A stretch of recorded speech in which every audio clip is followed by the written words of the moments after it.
Hello, welcome back. We're discussing whether the £4 billion that was spent by the government was well spent on no deal preparations, or whether it was all a bit of a farce because the government never intended to leave with no deal.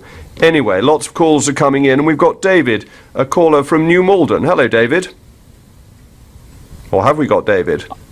Have you got me? Ah, yes, I can hear you loud and clear. What are your thoughts on this? Yes, I'm not very good with the modern technology, I'm afraid. Well, that makes two of us. I think it was money reasonably well spent because you had to have some disaster planning.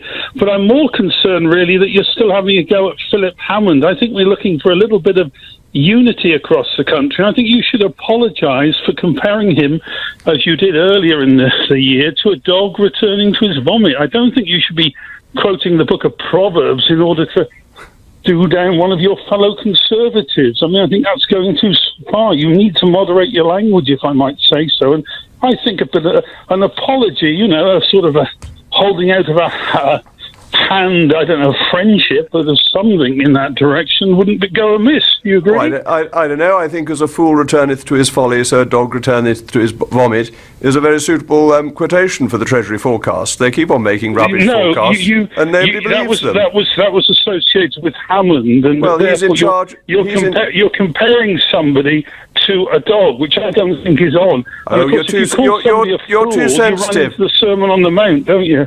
You're too sensitive. You're too much of a snowflake. I'm sure that Philip Hammond is big enough to cope with being called somebody a dog returning to his vomit. He knows the biblical allusion well enough. It's not calling him a dog, it's a comparison. And I would have thought that's completely obvious to anybody.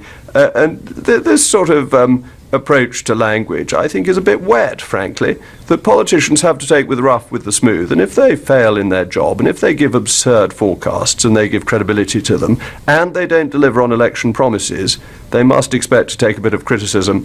So, David, don't be too sensitive. That would be my message for today. And let's go to Alex in Watford. Alex, what's your view? Do you think £4 billion was well spent?